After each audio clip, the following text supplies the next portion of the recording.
All right, Jamo, say good morning. Good morning. Let us begin by thanking all of our sponsors for this morning share. To thank our TALMUD TORAH sponsor for the month of Teves, Mrs. Selma Woolf, for dedicating all of her Shiurim and drushos this month with immense gratitude for the refuos from our Kadosh Baruch Hu and the merit of our refuah sheleima for all of those in need, the zchus of our brave soldiers, and the zchus of the return of all of our hostages. Our week of learning sponsors, Chazzan Mark Childs of Santa Barbara, California, in appreciation for the Daf Yomi, and in the zchus of refuah sheleima for Binyomin Yankel ben Bayla.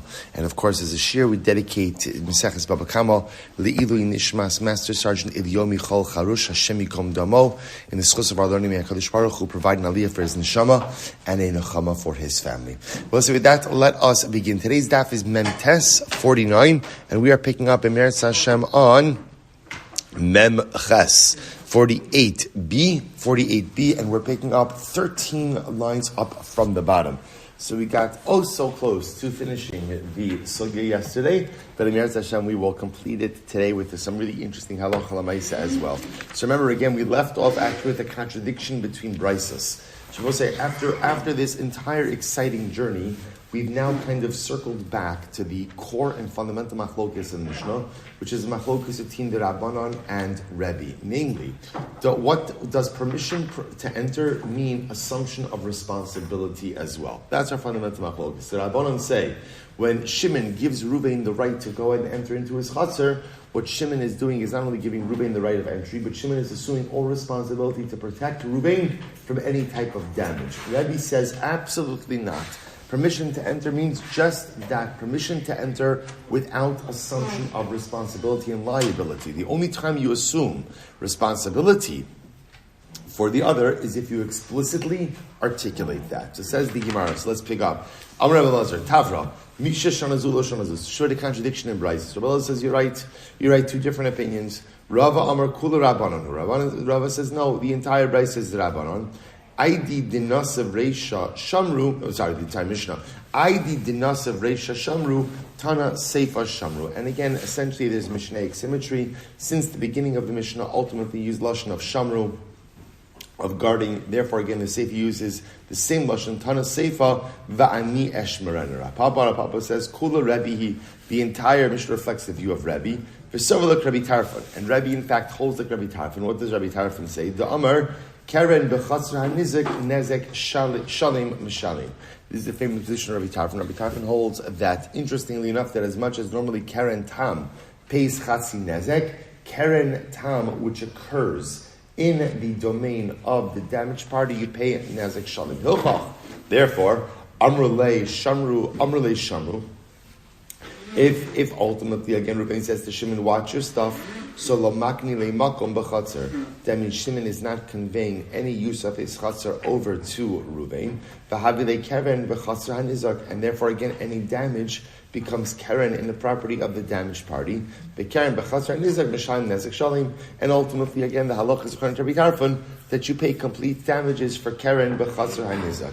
To which the Gemara says, Lo Amar Le Shamru, but if Shimon doesn't say to Ruvain, watch your stuff, therefore again, that means that Shimon is assuming responsibility.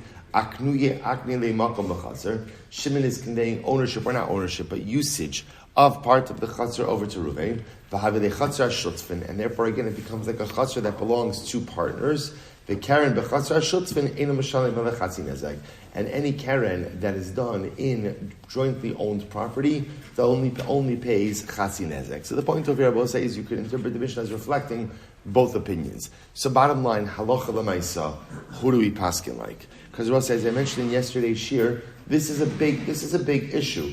Shimon gives Ruvain permission to enter into his chatzar with his shar. So Ruvain brings his shar into Shimon's chatzar, ultimately again, with Shimon's permission. The shar does damage, or the shar is damaged, right? One of the two. Ultimately, again, who is liable? Who is liable? Do we paskin like the Rabbanon, that permission to enter means that Shimon is assuming responsibility, or do we paskin like Rebbe, permission to enter does not mean assumption of responsibility? So I will say, here it is. The long-awaited, much-anticipated halacha l'maisa. So the Rambam paskins in Hilchos Niskei Mammon. Perek Gimel Halacha, it's really Halachas Yud Gimel and Yud Dalid, but listen to this. He brings down all the cases. Hakadar Shehichnis. Actually, let me actually illustrate in the next case. Remember again, Reuben brings his pots into the domain of Shimon. Okay, now what happens? So again, the Rambam goes through the cases. Shelo b'shos, if Reuben just brought them in and he did not have permission to bring them in, ushavartan behemto shel balabais pater. So Reuben doesn't have permission to bring in his pots. Shimon's shar, tramples the pots and breaks them. What's the halacha? So the truth is, that's an easy one. Obviously, again, Shimon's not liable. Reuben's trespassing. What happens again if Shimon's animal trips over the utensil and falls and breaks its leg? Right? Then what's the halacha? Reuben's chayiv. That's the easy case. Why is that the easy case? Why? That's shelo b'shus, right? Any time that you're bringing your property into someone else's property without their permission, Reuben's bringing his pots into Shimon's property without Shimon's permission, right? And the pots are broken, or the pots cause damage, right? Obviously, if the pots are broken, Shimon's not chayav for that. What are you doing in my property? And if Shimon's animal is damaged on Reuben's pots, then of course Reuben's going to be liable, because again, what are you doing there? That's the easy case. Now watch this. V'mhichnis b'rshus. What happens if Shimon gave Reuven rishos? Shimon says, sure, you could bring your stuff into my property. So the Rambam Paskins potter. Now, potter means what? Potter means that halacha l'maisa, if Shimon's animal were to be damaged on Reuven's property, let's say again Shimon's shar were to trip over Reuven's pot, then obviously in that case Reuven would be potter. Right? Why is Reuven potter? Because he has permission to go ahead and bring in the utensils. Now both say, now the shaila is, that's fine, but still what's the outlying case? What happens if Reuven's animal does damage if Shimon's animal does damage to Reuven's pots when he's brought them in with permission? Is there liability? So it's interesting. The Rambam says this as Vim kibel alav balabayis lishmar sakaderos balabayis chayiv. If Shimon explicitly stated that he is willing to accept responsibility to safeguard the utensils, and then something happens to the utensils, then what? Then Shimon will be chayiv. Or Abos, I stated otherwise, the Rambam Paskins like Rebbe. This is riveting, fascinating. Namely what? When Shimon gives permission to Reuven to bring stuff into his property, into his chatzar, what is that? What is that? That's permission, but enter at your own risk. Enter at your own risk. I take no responsibility for what happens to your stuff when you come into my chatzar. If Shimon were to say, come into my chatzar, and ultimately, again, I promise you that your stuff is going to be safe, then Shimon has assumed responsibility. But stam permission to enter does not mean assumption of responsibility. So ultimately, again, the Rambam Paskins like Rebbe. So a really fascinating there. So we'll say, so remember again, going back to our case, yes, remember again how we illustrated this? This is very lemaisa, right? Someone goes ahead and invites someone over to my house for lunch, right? And of course, I have my dog, Zoe.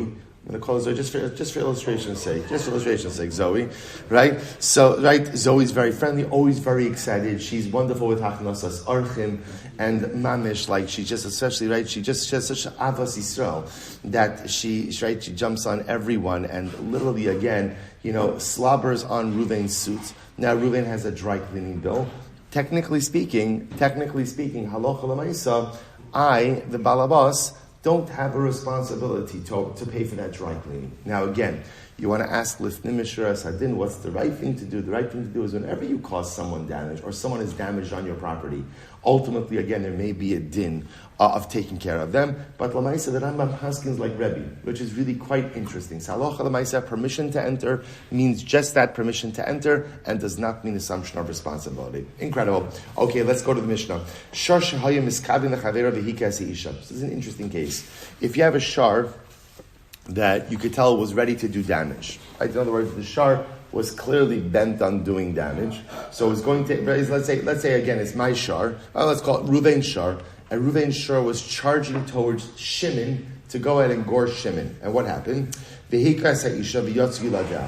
instead the shar ends up injuring a woman, and she miscarries. So what's the halacha? Pater midmei valados. Ultimately, the owner of the shar has to pay for the damages to the woman, but there are no what we call demei valados. So we'll say, now remember again, we mentioned this before already, but this halacha l'maisa is talking about the concept of the Torah talking about when two people fight, right? And let's say again, in the course, Reuven and Shimon are fighting with each other. In the course of fighting with each other, Reuven accidentally injures a pregnant woman, and she miscarries as a result of the injury. So there's a halacha that says that the aggressor, the Reuven, has to go ahead and pay to the husband of the woman the value of the pregnancy. Again, we're going to discuss that in greater depth. The point that the Mishnah is making is that is only a din in people, not a din in shivarim. So therefore, again, halacha l'maisa, if Reuven's shar was charging at Shimon, and a pregnant woman, Rahman Aslan, got in the way, and she was injured and she miscarried, there's no demei valados. There's no payment for the value of the offspring, for the value of the fetus, value of the pregnancy, paid to the husband of the injured woman, because it's a shar. That's what the Mishnah teaches me. That din doesn't apply to a shar. So the Gemara says, but if Reuven and Shimon are fighting, and Reuven means to hit Shimon, and he ends up accidentally hitting a pregnant woman, and she miscarries, in that case, Reuven will be liable ultimately again for the value of the pregnancy. So I'll say, how do you assess the value of a pregnancy? So it's very simple. It's very simple. We look at the value of a pregnant woman, right? Now, I'll say the Mishnah is presupposing that the value of a pregnant woman is higher than the value of a non-pregnant woman, right? And now, again, the value of the pregnant woman is increased from the perspective of the Mishnah for two purposes. Number one, because a pregnant woman will be physically larger, so the Gemara ascribes some level of heightened value to just the increased mass, plus there's the value of the offspring, right? Again, she's going to go ahead and have a child. So therefore, again, we look at that value, plus, right, and we compare that to the value of a woman who's not pregnant. And obviously, whenever we speak about values of people, we're obviously talking about, again, if they were sold as a servant. So a person purchasing a female servant who is pregnant, obviously, again, represents, right, an increased workforce, because ultimately, again, the offspring is also going to be a servant. So we look at, again, value of a pregnant woman versus the value of a woman who's not pregnant. And what's that, right? So, and that difference, so to speak, is the value of the fetus. Rabbi Shmuel says, Imkein, both the top of Memtes 49a, Imkein, Misha Ishe Oledes Misha Bachas. So the Gemara says, Ela Shamanes, so literally again, Rabbi Shmuel's statement is not immediately clear. He says, if that's the case, when a woman gives birth, she's worth more money. So we're not clear exactly what it is that he's saying. We'll see in the Gemara. Ela Shamanes Havlados Kamehein Yafin, Vinosin Labal. So Rabbi Shmuel seems to say is that halacha l'maisa, we go ahead and we somehow evaluate the value of the offspring of the fetus independent of the mother. We'll see exactly how we do that. And remember, I'm going to both say this payment is given to the husband. Now, why is it given to the husband? So I'll say this is Xeris HaKasim. The Torah says we give Demei Velados, the value of the offspring, and we give it to the husband. So Gemara says, Ein Labal, what happens if there's no husband? Let's say the husband died. So then what's the halacha? No sin the Yarshav. Ultimately, again, we give this payment to the heirs of the husband. Let's say again, the woman in question was a maidservant who became emancipated, or a convert. Now, we're going to see what these cases mean is, these are people maybe, in a case where the husband died, there may be no heirs. So in a case like this where there's no husband, and there's no heirs to the husband, then what's the halacha? Ultimately, again, the perpetrator is pater from paying this amount. Okay, we'll discuss all these cases in greater depth. So we'll say, let's analyze. Says the Gemara. We'll say, remember again, first case of the Mishnah was, Reuven has an ox. The ox was charging towards Shimon, but unfortunately, again, it ends up injuring a pregnant woman instead, causes her to miscarry. So therefore, the Mishnah says that halacha l'maisa, the Mishnah says that ultimately Reuven, the owner of the ox, is pater. is pater from Dmei Velados. Again, I just want to point out, but also remember again, just to point out over here, and the Gemara is going to explicitly say this in just a moment, there's two buckets of damages when you damage a pregnant woman, right? There's typical damages, whatever typical damages are of a person, right? We have boshes, pagam, sheves, ripui, shai, all these different things is damages. In addition to all of those basic damages, there's also the concept of Dmei Velados, of the value of the lost pregnancy. Damages normally go to the victim herself. It happens to me, Dmei Velados, that value of the pregnancy, Torah gives that payment to the husband. So again, the Mishnah over here is not talking about damages. The Mishnah over here is talking about Dmei Velados. So therefore, again, the Mishnah says Reuven's ox is charging towards Shimon's ox, or Shimon himself, right? Pregnant woman gets in the way, she gets injured, miscarries. Reuven, the owner of the ox, doesn't have to pay Dmei Velados, the value of the miscarried pregnancy. So the Gemara says, TALMUD, the miskavin lechavero. So it sounds like the reason why Reuven doesn't have to pay is because his ox was really aiming for Shimon. So the Gemara says, Hamiskavin leisha, mishalim Dmei Velados. For the Mishnah, it sounds like that if Reuven's ox was purposely charging towards the pregnant woman and injured her and she miscarried, that she would pay. That he would pay, that Reuven would pay. So sheilema tevetiyuv to the Ravad Barabba. So this would seem to refute the position of Ravad Barabba. What does Ravad Barabba say? Dam Ravad Barabba, Shiurim shenis kavlu liisha pturim midmei velados. That ultimately Ravad Barabba says that even if a shar goes ahead and intentionally injures a pregnant woman, you still don't pay Dmei Velados. Says the Gemara, Amar l'cha Ravad Barabba hu adin. So Ravad Barabba was saying, in reality, even if the shor purposely targeted the pregnant woman, at the end of the day, the owner of the shor is exempt from paying for the value of the lost pregnancy. And so why did it go ahead and mention it? Why did it frame the case as a shor that was ready to go or another shor, but the pregnant woman got in the way? So the Gemara says, Adam shayim miskavin lechavero, dahachi ksiv kra, katani reisha nami shar shayim miskavin lechavero. So what essentially the Gemara says, the Mishnah just wanted to preserve symmetry, textual symmetry. So it stated the case is the same way. Really, the second case in the Mishnah, which is the paradigmatic biblical case, right? Reuven is fighting with Shimon. And then what happens?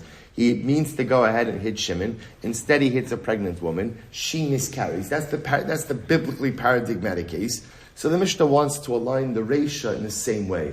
A shar means to gore another shar, but instead it gores a pregnant woman. But I will say, but the truth is, it's important to understand, a shar, the owner of a shar, is never responsible for the value of the miscarriage, what we call Dmei Velados. That's just the way the halacha is that the shor will be responsible for damages, but not Dmei Velados. The concept of paying for the value of the lost pregnancy, that is only a halacha in interpersonal damage, is not halacha that applies in the case of a shor that damages. It's not a din in shor hamas. Okay, so we'll say that's our first fact for today. Well, not our first fact. First fact in this Mishnah. Omra Papa, Shoshan Agachas Shivcha. It's an interesting case. Shar, if an ox, right, Reuven's ox gores a shivcha. And I will say shivcha is a shivcha kinanis, a non-Jewish maidservant. The Yatsu Yilada, and she miscarries.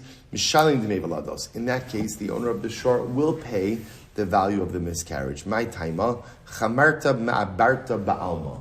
Because ultimately, again, the shivcha kinanis, she's like a pregnant donkey. Now, what does that mean? What does that mean? So also, we've seen this before, that in halacha, the way that an eved kinani is looked at is as property. So I will say, so because of that, so therefore again, so chamarta ma'abarta ba'alma hu da'azik, Amrikra, so we'll say, again, where do we get this from? Shvulachem poi machamar im hadoma lachamar. By the Akedah, Avram Avinu says to Eliezer, or says to Yishmael, Shvulachem poi machamar, stay here with the chamar. Who's the chamar? The chamar is a reference ultimately again to Eliezer, who was an Eved Kenani, im hadoma lachamar, with he who resembles a donkey. They both say, so again, remember, not meant to be a disparaging statement, meant to be a technical halachic statement. that ultimately, again, Evet Kanani has a din of property. So therefore, technically speaking, although we just got finished saying that halacha l'maisa, if a shar gores a pregnant woman, there's damages, but there's no dmei valados. You don't pay the value of the miscarriage because that's only a din in interpersonal damage. The exception to this rule will be a shar who damages a pregnant shifcha. In that case, actually has the status of one animal, so to speak, damaging another animal, another piece of property, and therefore you would pay dmei valados. Okay, Keitzam Misham dmei valados. So we'll say, so now end of the first wide line. So remember again, we'll say, how do you assess the value, ultimately again, of the pregnancy? So the Mishnah seemed to indicate that we look at the value of a pregnant woman versus the value of a woman who's not pregnant, and the difference between those amounts, that's the value of the pregnancy. So the Gemara says as follows: Case Moshain Dmei Valados. So Dmei Valados Shevach Valados Mi Bayla. So I was saying. So the truth is, the Gemara says it's not really just simply the value of the fetus. Remember again, Abosai, as I mentioned before, pregnancy brings a general appreciation, right? An appreciation in the value of the woman in her totality. Look at Rashi for just a moment. Dmei Valados Shevach Valadosu Diktani Shamanes Haisha. V'yesh bechlal shumazu dmei valados u'masha isha niras mishubachas u'ba'alas ivarim mipnei ha'ubar v'demei yikarim. So the Gemara says something interesting. Dmei valados makes it sound like all we're talking about is the value of the fetus itself. But remember, as mentioned before, I will say, remember, it sounds strange like to talk like this, but when a woman becomes pregnant, she's larger, right? As a result of being larger, ultimately, again, there's more value. Again, we're looking at this just as value, right? So the dmei valados is not just the value of the fetus, right? But lamaisa, again, there's also an increased value because the mass of the woman is greater. So ultimately, again, the Gemara is just saying your term of dmei valados seems to be limiting. Shouldn't just mean dmei valados; it should be shevach valados, the increase in total value. So the Gemara says, "Shevach valados mi bayla." Hachinami kam. This is what it means to say. You're right.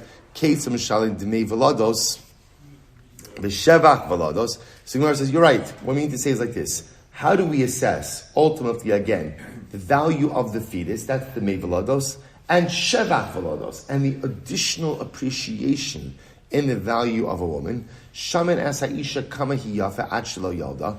We look at the value of a woman as, right, her value when she's pregnant, before she's given birth. The kama hiyafa mishi yalda. And ultimately, again, her value after she would give birth. So the Gemara says we take into account both of these, so to speak, these buckets of appreciation. Both the value of the fetus itself, as well as the increase of value because now the woman herself is larger. Says Gemara, Amr Shmuel, so I'll say, so now remember again, Rabbi Shmuel made this strange and cryptic statement in the Mishnah. He says, if that's the case when a woman gives birth, she's worth more. So the Gemara says, my ka'amar, what is Rabbi Shmuel saying? Amar Rabba, what does it mean to say? Isha mishabachas kodem sheteled, Yosef mishalach sheteled. So Shmuel says, I don't understand. You guys are assuming that a pregnant woman has a higher value than a non-pregnant woman. Right? Shmuel says that's not true. V'alo isha mishabachas la'achar sheteled, Yosef mikodem sheteled. Rabbi Shmuel says it's actually interesting. Shmuel posits. He says that halacha l'maisa, a pregnant woman is worth less. Now, I both say, now why is a pregnant woman worth less? So it's interesting. So I would have thought the reason for it is because remember, I say all of these values are looked at through the lens of what? Servitude. So right, I would have thought that. So Rabbi Shmuel raised an interesting point. He says a pregnant woman is in constant sakana.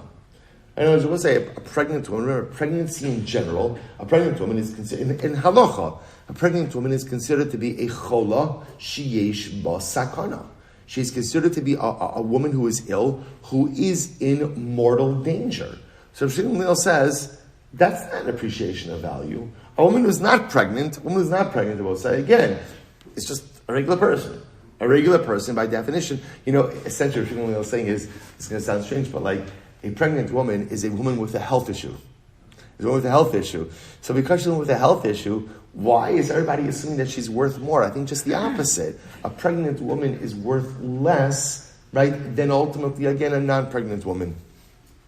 So the Gemara says, "V'halo isha mishabachas la'achar sheteled yosef mikodesh sheteled ela shamenes havlodos v'noslim leblad." So therefore, again, I will say, take a look at Rashi. Rashi says over, "V'halo isha mishabachas b'dam la'achar sheteled dimitchila dameh pchusin." In reality, Rabbi Shmuel says when a woman is pregnant, her value is less. Limaker, for if she's going to be sold, so to speak. Shemisukenes hi lamos b'tzar leida. There's a sakana that chas v'shalom she could die in childbirth. And by the way, it's not just die in childbirth, it's a whole variety of chas v'shalom different complications that could occur because of pregnancy. V'hachi mashma masnisin imkein der dikach shamike dika'amrot ishtachach delo yoivle midi the ishi yoledes mishabachas. So what's interesting?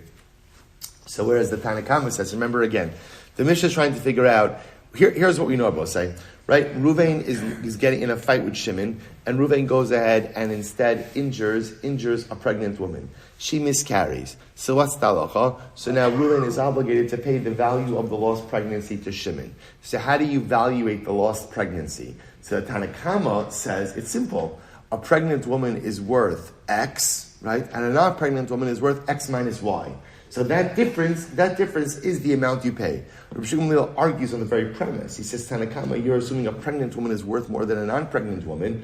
So Rabbi Shmuel says that is not true. A pregnant woman is actually worth less than a pregnant woman. So therefore, how do you assess damages? We look just simply at the value of the uber. A fetus has a value, right? I guess like a future value. Like somebody would buy, right? If a person was pregnant and let's say a servant was pregnant, or now, right, there'd be a value to that fetus. We look at the value of the fetus, and ultimately, again, that's the amount you have to pay to the husband. Okay, says the Gemara. That supports us. Isha mishabachas kodim shetel yosef mishach shtele. So what the Brisa says, Shmuel says, is a woman worth more when she's pregnant than when she's not pregnant? Follow Isha mishabachas la'achar shetel yosef mikodim shetel. A non-pregnant woman is worth more than a pregnant woman. Ella shamenes havlados v'nosin labal. So both says, therefore, again, what we do is we look at the value of the fetus. And ultimately, again, we pay that to the husband. So both say, so here's what's interesting. Everyone is agreeing that when you injure a pregnant woman and she miscarries, you have to pay the value of the lost pregnancy to the husband. The sheilema is, how do you value a lost pregnancy? Tanna Kama, we look at the difference between a pregnant woman and an unpregnant woman, presupposing that a pregnant woman is worth more. And therefore, again, that difference is what you pay. Rabbi Shmuel, no, because a pregnant woman is worth less than a pregnant woman. So therefore, we just simply assess the value of the fetus itself. Incredible. Rav says, This is what it means to say. So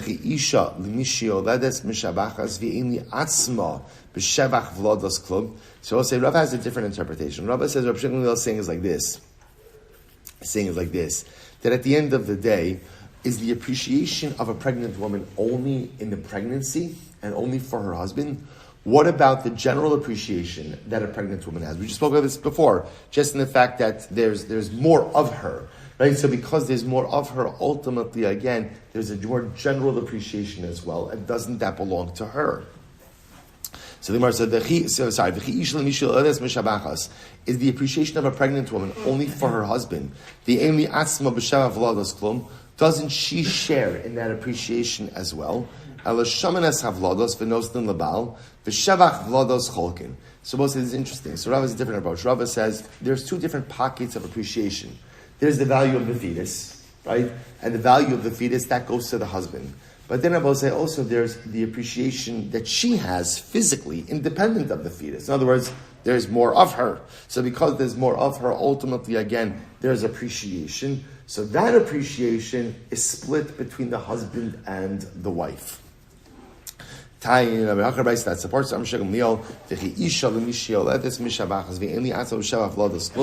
when a woman is pregnant and she appreciates, so to speak, is that appreciation only to her husband, but ultimately, again, she doesn't get anything.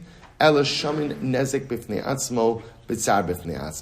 say, what do? We evaluate ultimately, again, the damage. By so suppose as we were speaking about before. So remember, again, there's damages. And ultimately there's tsar, v'shamenes havlados, and osin labal. So we'll say, so just to be clear, right? There's a whole bunch of buckets of damages over here, right? When you injure another person, so again, there's all the regular buckets of damages: tsar, pain and suffering; nezek, damages; refuah, doctor's bills; boshas, humiliation; refuah, sheves, lost wages; all those things. In addition, if a person injured a pregnant woman and she miscarried, now there's this other bucket of payment called dmei velados. Now, I will say, in addition to that, if she was pregnant and now she's no longer pregnant because she miscarried, there's also the loss of appreciation that she had just as a pregnant woman, independent of the fetus. So the Gemara says, so the dmei velados, the value of the fetus, that goes to the husband. The shevach velados cholkin. But ultimately, again, the appreciation, just due to the fact that she was pregnant, that gets split. To which the Gemara says, Kasha Rabbi Shmuel Silber. So isn't there not an inherent contradiction between Rabbi Shmuel? Although Kasha, it's not a contradiction. Kan b'mevakeres, kan b'shem mevakeres. So both is interesting. It could be the following, that even in the Shiddur of Rabbi Shmuel, there's a difference between a first pregnancy and subsequent pregnancies. When she's pregnant for the first time, we do not know how she's going to weather this. So because of that, there's an acute drop in her value when she's pregnant, because you don't know, Rahman also understand that just historically, right, the percentages of women who died during childbirth. Actually, I will say, you know that there's a halacha that we have a minhag. I shouldn't say a minhag. It's a minhag that when a woman gives birth to a child, she adds on another Shabbos candle. Beautiful minhag. I will say, what's the source of that minhag? The source of that minhag, I will say, is that traditionally, when a woman gave birth, she missed lighting candles the first Shabbos of her life, of after giving birth, right? Why? Because she was bedbound.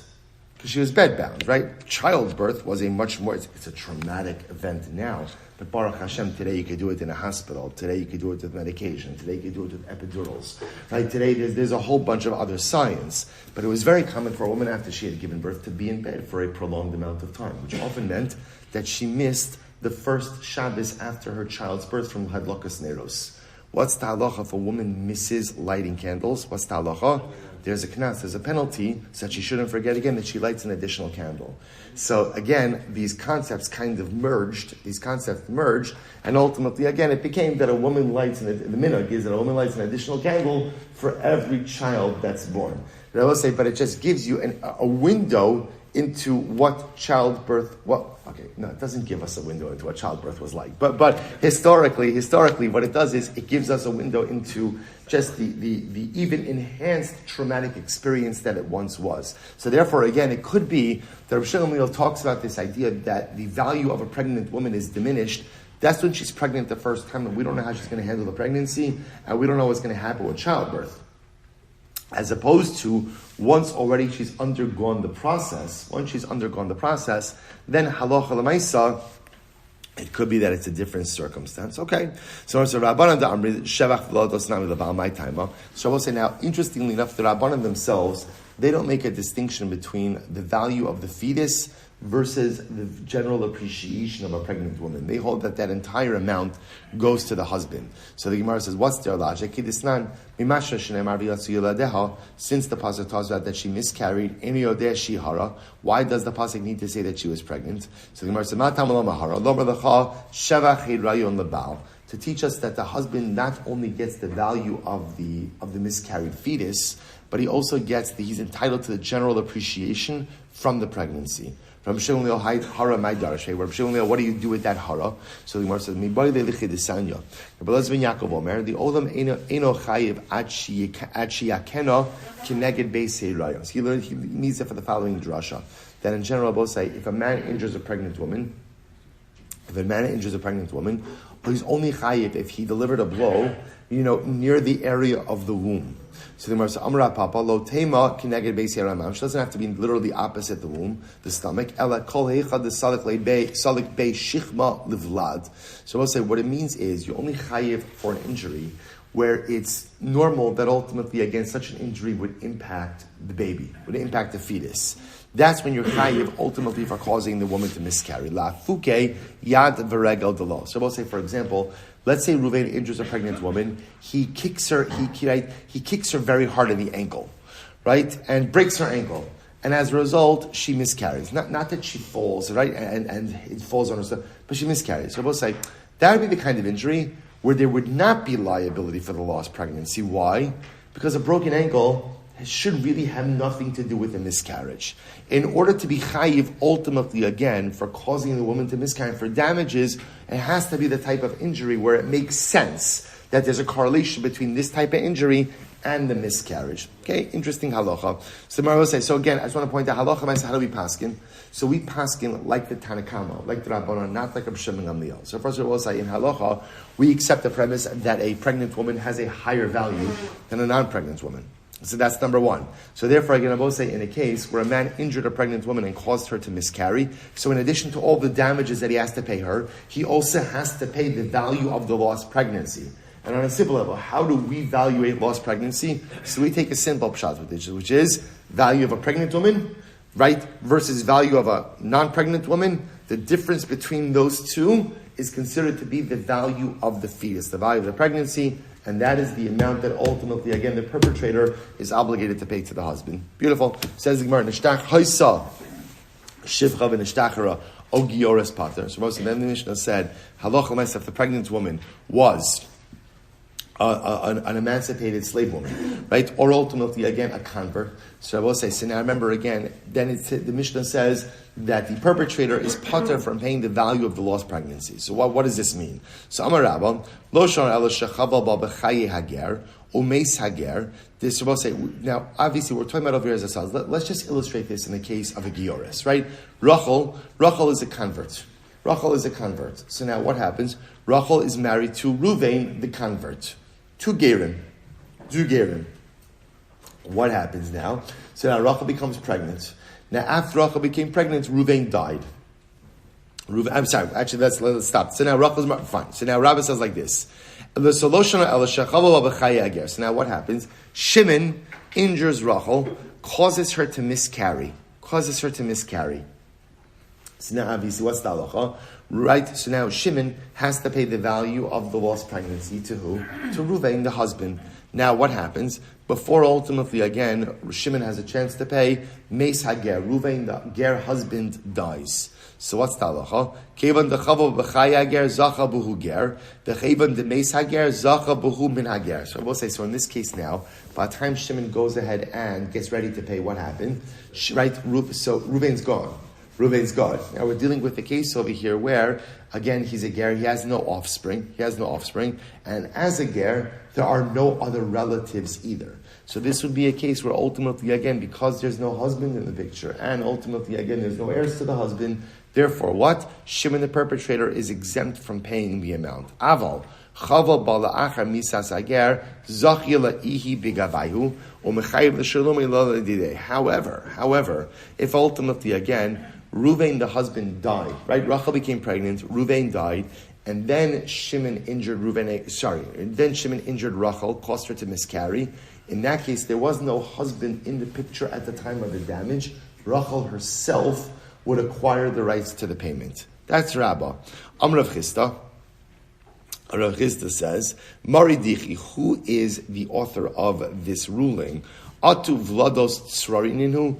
Ultimately, again, our offspring just considered to be tsrari, like literally, again, like packages. V'zachia b'hu, and anyone could acquire it. Ella isei lebal zachali rachmana. Rather, both say ultimately, here's the way this works. If there is a husband in the picture, the husband gets the fine, the amount. So zachali rachmana leisei lebal. If there is no husband in the picture, ultimately, again, there's no payment. So Rav Chisda, so we'll say, so Rabbah wants to make a distinction, ultimately, again, between was the ger husband alive at the time of the damage or not? Rav Chisda says, no. It's very simple. Is there a husband alive at the time of payment or not? If there's a husband alive at the time of payment, you give him the money. There is no husband alive at the time of the payment, then what? No payment. So let's analyze a bit more.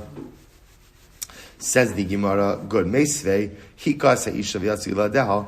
Ultimately, Ruvain injures a woman, right, and ultimately causes her to miscarry. So, or I should say, Shimon injures Rachel, causes her to miscarry. What's the halacha? No say nezek v'tzar li'isha. So again, damages you give to Rachel herself, to the woman herself.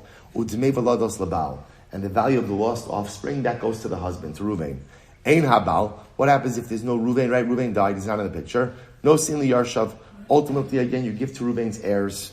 Right? No sin li yarshav. Ein habal, no sin li yarshav. Ein ha'isha, what happens if the woman's not in the picture? In other words, Rachel, let's say, died. So now again you pay damages, no sin li yarshav. You ultimately give to her heirs. What happens if the woman in question is an emancipated maidservant or a giores? Zacha. Ultimately, in these cases, the mazik, the damager, doesn't have to pay anything. So the says, what? I don't understand. Why would this be any different than our Mishnah, which we set up ultimately, again, it's talking about a case where Shimon injured Rachel while her convert husband Reuven was still alive, and therefore ultimately again, and then he died. So to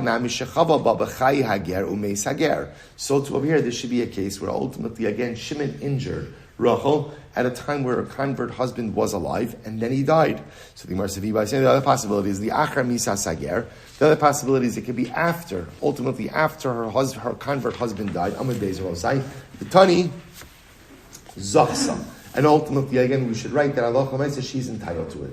So we'll say, so say that this whole thing is a machlokes tanoim. Here we go. Basi Soshani says lager, finis abra mimenu. So we'll say, if a regular Jewish woman, Rachel's a regular Jewish woman, she marries a ger, right? Ruben's a ger. Finis abra, she becomes pregnant. And now Shimon comes and injures her and causes her to miscarry while her ger husband is still alive. No say lo demei velados. So again, I will say, what's that? Shimon has to pay Ruvain the value of the lost pregnancy. What happens ultimately again if, right, Shimon injured Rachel? Rachel was pregnant, but Reuben had already passed away. So now Shimon injures Rachel. She loses the pregnancy. What's the halacha? So the one the Achar Misa Sager Tani Chada Chayiv, the Tani Chada Pater. One opinion says that Shimon is going to be Chayiv. One opinion that says that Shimon is going to be Pater. My love Tanoiminu. So ultimately again, so what do you see from here, Abosai? What you see from here is that ultimately again, when there is no husband in the picture because he died, there is a machlokes tanoim. There's a machlokes tanoim about what you do regarding payment. The Rabbah vaday tanoi. According to Rabbah, there's definitely a machlokes tanoim. El Rav Chisda milei tanoim. But according to Rav Chisda, is this a machlokes tanoim or not? Lokashya harabanan Harush Gamliel. Both say could very well be that it's reflecting two different opinions. One is the opinion of the Rabbanon, and ultimately, again, one is the opinion of Shimon Gamliel. So if that's the case, why does it have to be a case after the husband died? Afilu mechayim nami is la palga. Ultimately, again, if that's going to be the case, Rabbi will say, then halacha l'maisa, right? Even when the ger is alive, ultimately, again, she should be entitled to half. Mechayim islay palga. When she's alive, ultimately, again, she gets half. The achar misa kulei. Then she should be entitled to the whole thing if he's no longer alive. The other possibility is both reflect the view of Gamliel. Kan b'shevach v'lados, kan b'dmei v'lados. So I'll say. So remember again, when it comes to Gamliel, remember, as opposed to the Rabbanon, I will say, who only have one bucket of payment called dmei v'lados, Rabbi Gamliel himself had two different buckets of payments, which is there's dmei v'lados, which is the value of the fetus, and what we call shevach v'lados, which is general pregnancy appreciation. The distinction between the two is that dmei v'lados ultimately again goes to the husband. Shevach v'lados, the woman gets to share in that as well. Amri, so the Gemara says, Mishevach v'lados, lishmei dmei v'lados. Ultimately, again, from Shevach v'lados, we should be able to learn the halachos of dmei v'lados. And from Shimon Gamliel's position, we can learn out the Rabbanon. Amri lo. He said no. Shevach v'lados the sheicha yada begavayu zachya behu bekulu. So we'll say ultimately again when it comes to Shevach v'lados, when ultimately again that includes her personal appreciation as well. So ultimately again she has a chelik in that. So maybe in the absence of the husband, she acquires everything. Dmei v'lados the lo sheicha yada begavayu lo zachya behu klal. Rabbi say Allah l'maisa dmei v'lados, which she never has an entitlement to. perhaps again, therefore, even if he's not in the picture, she does not get that at all. So Rabbi say, so bottom line, how do we paskin? So Rabbi say, so this is actually very interesting. So the way the halacha will work is as follows. If there is a husband in the picture at the time that the damage occurred, then halacha l'maisa, the damager is obligated to go ahead and pay that husband if he's still alive, or ultimately, again, his heirs if he's no longer alive. If, technically speaking, there was no husband in the picture at the time the damage occurred, then technically speaking, the damager is exempt from Dmei Velados. Again, it's just a technicality. That's because, again, that penalty, that payment is only assignable to a husband. So again, if the husband's in the picture at the time of the damage, it's paid to him or to his offspring, again, if he dies. But if there's no husband in the picture, then ultimately, again, no payment assigned. I will say, you also already know that anytime the Gemara launches into these discussions, ultimately, again, about Shevach Velados, Dmei Velados, we don't really accept that distinction. Because remember, again, that distinction only works according to who? Rabbi Shimon Gamliel. And we don't pass like Rabbi Shimon Gamliel, we pass like the Rabbanon. Okay, let's go back to this. So now that the Gemara brought up some other interesting converts, so now the Gemara brought up the convert case, right? So I'm saying, why do we bring up the convert case? Because in the convert case, I will say, if let's say again, Reuven's married to Rachel, they're both converts, doesn't really matter that she's a convert in this case, right? Now Shimon comes along, injures Rachel, and ultimately again she miscarries. So now if Reuven is alive, Shimon has to go ahead and pay Reuven. What happens if Reuven's not alive? So now, if Reuven has children, then fine, they'll pay the kids. And what happens if Reuven doesn't have children? So both say, so remember again, the unique status of a ger. What's the unique status of a ger? See, when it comes to a Jew from birth, there's one thing you could count on, which is he's related to someone, right? It may be distant, but you could always find a relative. With a ger, if a ger has biological children, those are his relatives. But if he does not have biological children, then technically speaking, there is no one to whom he is related. In which case, you could have a situation where therefore the damager wouldn't end up having to pay the Dmei Velados. Okay, so based on the Gemara says, Boy mine Rav Yeva Sava mi Rav Nachman. Supposed to listen to this. Rav Yeva Sava asked the following question of Rav Nachman. Here we go. Machzik bishtarosav shel ger mahu.